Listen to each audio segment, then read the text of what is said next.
ton tour, monsieur Anthony Grazagno-Peyronel.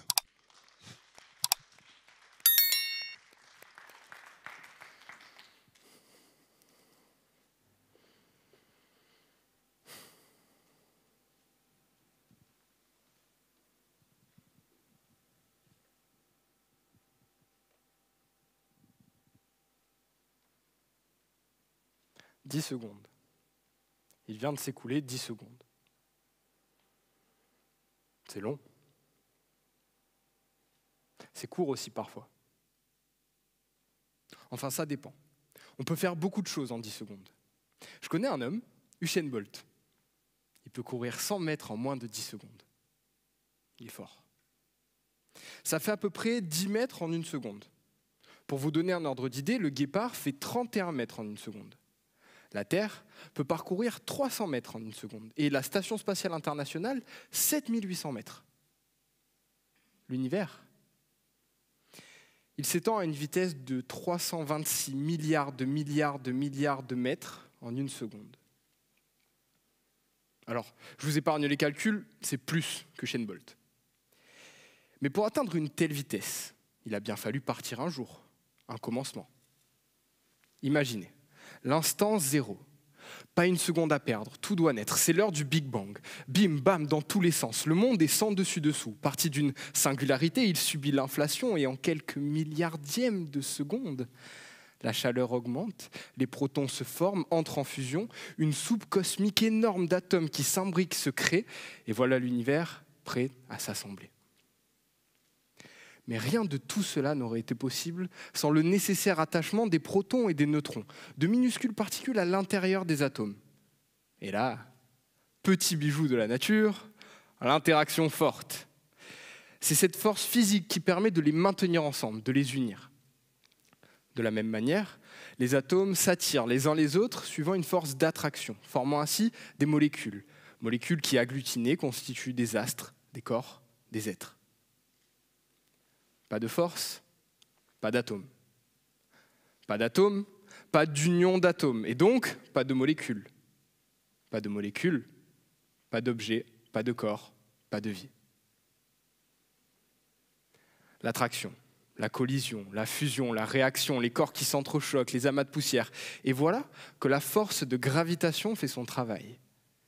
Naissent ainsi les galaxies, les nébuleuses, les étoiles, les planètes, jusqu'à notre système solaire, le Soleil et la Terre. Et comme si ça ne suffisait pas, les continents se sont mis à bouger sous l'effet de forces créées par des rifts, des fissures dans le plancher océanique, provoquant des mouvements de plaques.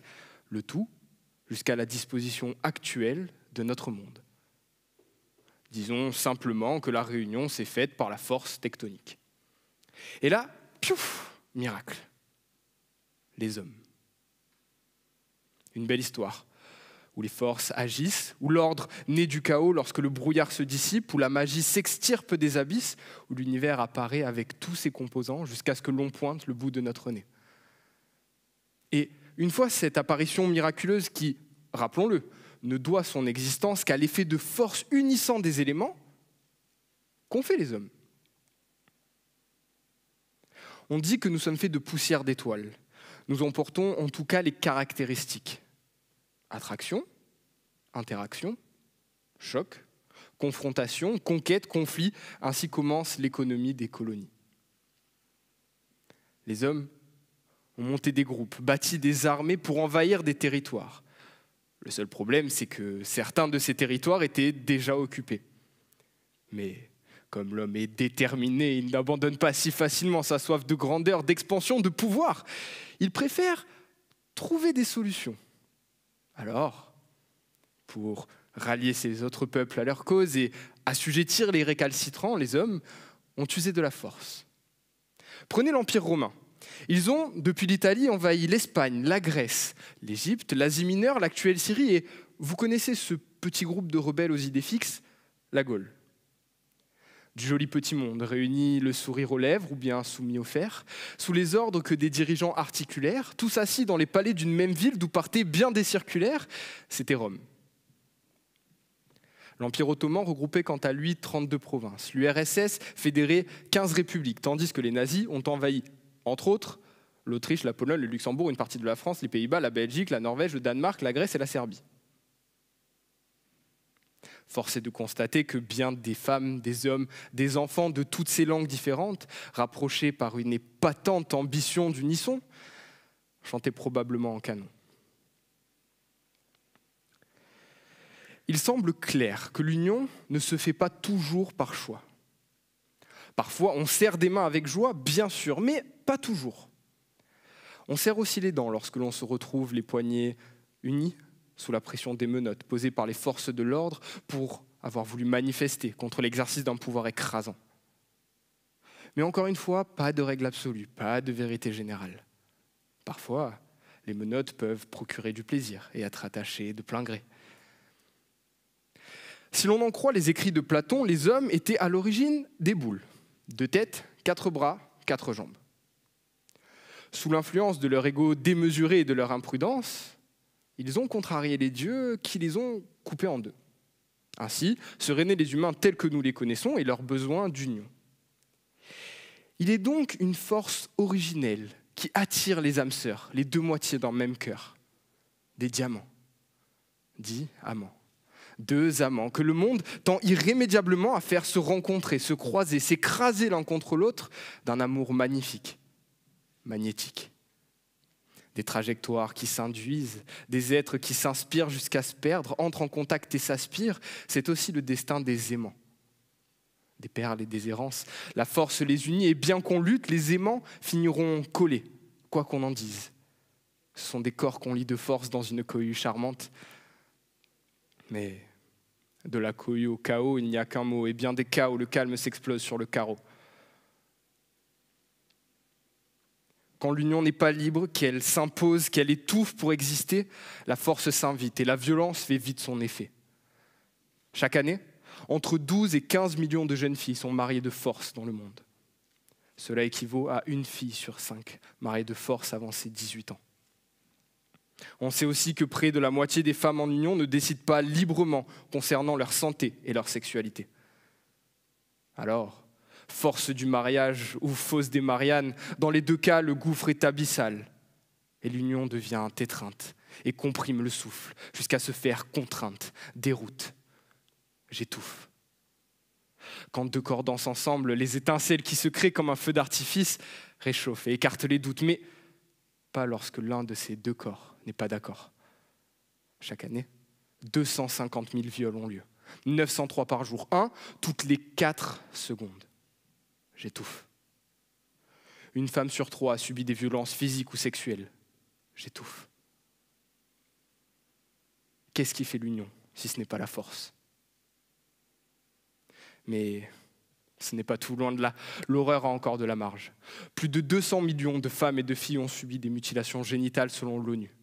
Parmi ces mutilations, le point du mari, chirurgie douloureuse visant à resserrer les chairs plus que nécessaire au niveau du vagin d'une femme après l'accouchement pour accroître supposément le plaisir de son partenaire sexuel. Une union cousue d'un fil loin d'être blanc, à la force d'instruments barbares au service d'une masculinité tragique-oppressive. Ce qui reste, des traces, des traumatismes, des masses de cœurs infirmes. S'attache justement au cœur parfois l'épave d'un souvenir, une émotion qui déraille et qui s'installe dans la poitrine sans qu'on ne puisse jamais lui faire face. La peine, la rancœur, la mélancolie, la folie, l'espoir qui abîme ou qui guide au choix et le corps qui suit sans trop savoir pourquoi. Il est soumis à la force dans ses entrailles, aux sentiments qui l'accompagnent.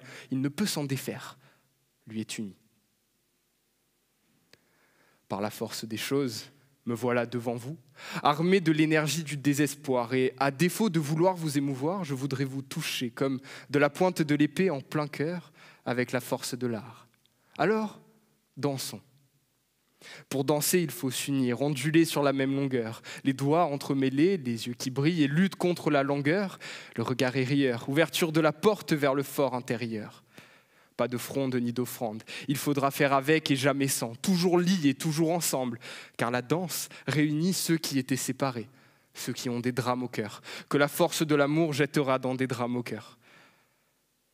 Deux éléments qui se rejoignent, se complètent. On dit que c'est une facétie, effacée certes et soit, mais la force est tirée du nom. Je m'appelle Anthony, 2 parents et un trait d'union. Dans la force de l'âge à ce qu'on dit, et quand la vie reprend ses droits, crée l'harmonie dans les étoiles, le tour de force de la force tranquille les articule et les compile, dessinant des images dans le ciel sous l'effort d'impression des considérations existentielles. Et si, parfois, l'alliance est docile, que l'entente est de mise, elle est toujours torride, tiraillée entre harmonie et zizanie. L'imagination évacue l'inertie et même ceux qui ont vécu l'inertie et s'y réfèrent. C'est la force de l'habitude qui nous enchaîne au quotidien. On accuse la force du destin quand se forge le dessin. Mes formes et fonds ne sauraient se défaire et j'accuse tous les saints de me causer du tort. Mais mes défauts sont bien les miens, ce sont des faits.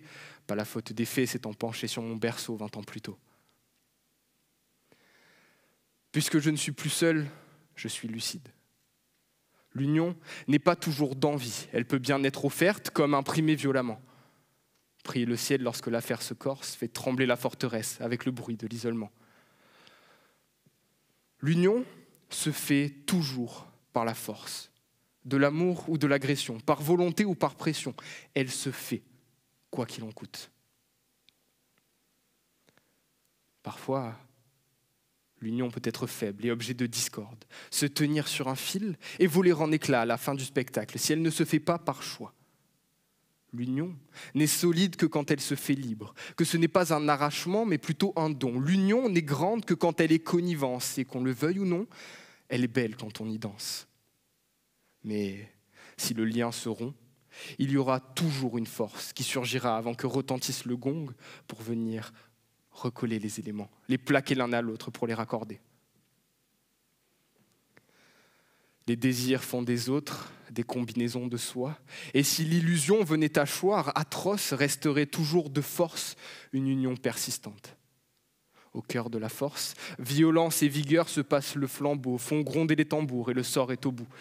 La symphonie s'amorce, durera des heures. Et quel que soit le visage que revêtira la force, c'est l'union qui se fera sans doute. Moi, tout ce que je voulais faire, c'était devenir grand. J'ai arrêté de regarder de travers puisque tout est à l'intérieur. Je me fie à l'osmose.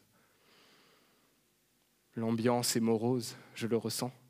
Si j'arrêtais, le cœur pourrait mourir, mais toujours j'ai cette plume qui me fait vibrer, qui m'attire. Et même si je tombais bas, là où Orphée se terre, rien ne pourra jamais me faire taire.